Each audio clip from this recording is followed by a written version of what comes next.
class. So today we're going to discuss bronchitis.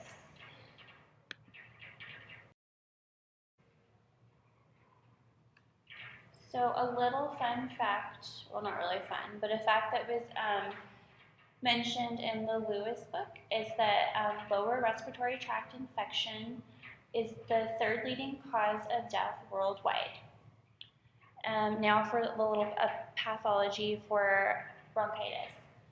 The irritation in the mucous membranes leads to inflammation of the bronchi in the lower respiratory tract. Anytime irritants from the environment enter the body, the normal response is to produce mucus to lubricate the pathway and a cough to get the irritants out. Again, this is a normal reaction of the body. When this happens too much and the body cannot cough the irritants out, bronchitis will develop. And bronchitis can be acute or chronic.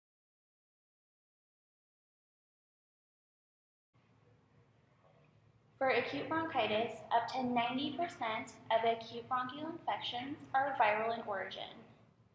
Usually, the viruses that cause cold and flu are responsible for bronchitis. Some examples include influenza A and B, parainfluenza virus, and coronavirus. And for chronic bronchitis, so actually two diseases fall under COPD, and they are emphysema and chronic bronchitis. Chronic bronchitis occurs when there is too much mucus in the lungs. This mucus causes irritation and inflammation.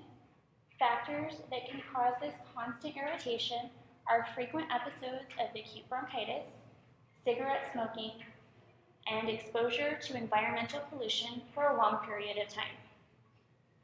Cigarette smoking is the #1 cause of chronic bronchitis. It accounts for 85 to 90% of all cases, so yet another reason to quit. As far as environmental pollution is concerned, some of this is due to occupational exposure. Some of the irritants in the environment that can cause the irritation include coal, organic dust, cement, silica, fire smoke, and secondhand cigarette smoke. In order to be diagnosed with chronic bronchitis, the patient must have a productive cough for 3 months out of the year for 2 years in a row. It's also really important that if you do have chronic bronchitis, that you're getting your yearly flu shot.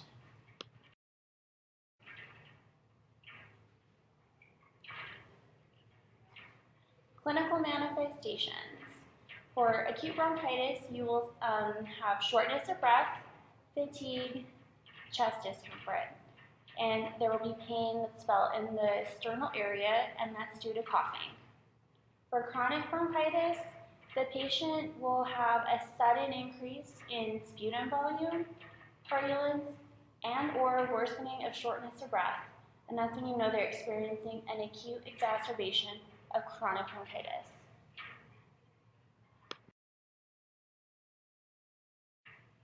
Your objective manifestations for acute bronchitis will be productive cough, headache, sore throat, and fever. In acute bronchitis, the cough can last anywhere from 10 to 20 days typically. Half of patients report sputum production associated with the cough. Half of these patients report purulent sputum. Sputum color can vary from clear to yellow to green to blood tinged. Color alone is not indicative of bacterial infection. Labs are what will confirm that, so it's really important.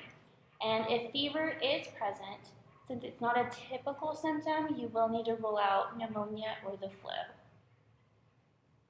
Chronic bronchitis, as you guys recall from Patho 2, will present as blue bloaters.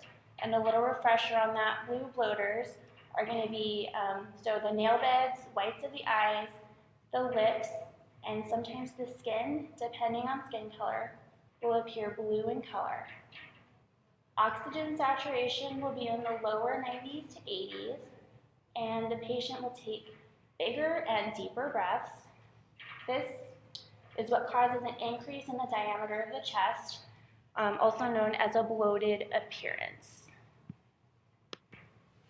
For lab results on bronchitis, sputum is taken from the productive cough and sent to the lab to make sure that there is no bacterial infection. 90% of acute bronchitis is of viral origin, so antibiotics are not usually used.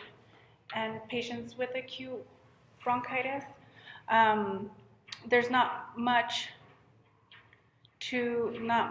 many lab diagnostics to do for acute bronchitis because physicians will diagnose acute bronchitis upon clinical assessment. So they'll look for lung wheezing. Upon lung auscultation, they'll do a chest x-ray to rule out pneumonia or emphysema.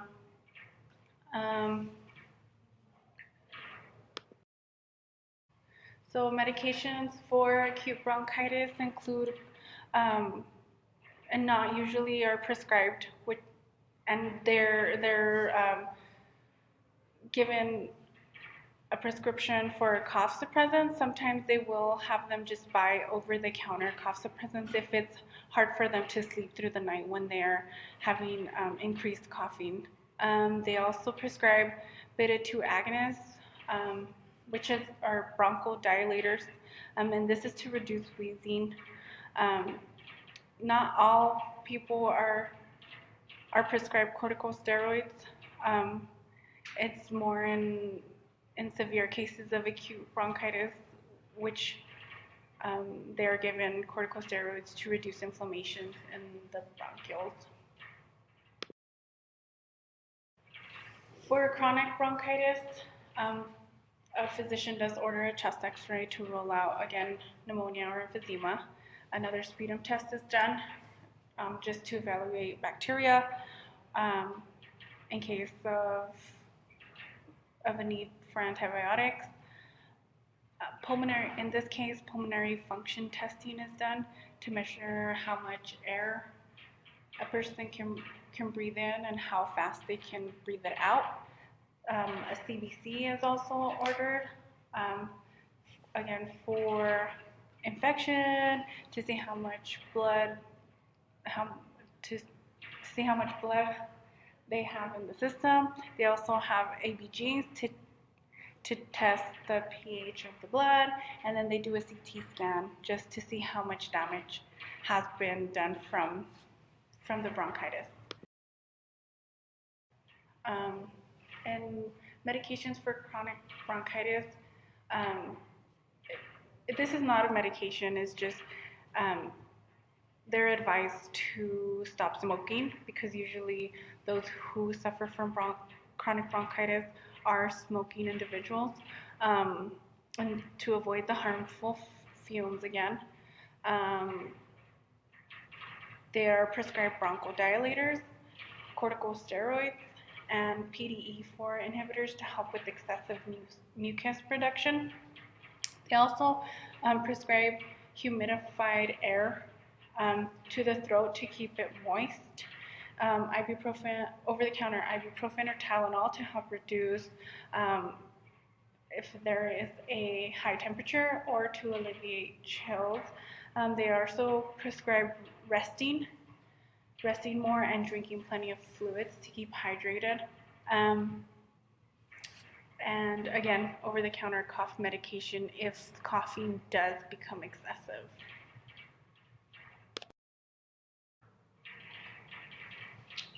Okay, so for nursing collaborative care, you want to encourage mobilization of secretions. So if at all possible, you want to get your patient walking, just doing breathing exercises to cough up secretions, and also ensure adequate fluid intake. This helps liquefy secretions. And if they can tolerate it, you'd want to give them 2 to 3 liters a day, as long as it's not the fluid intake isn't contraindicated.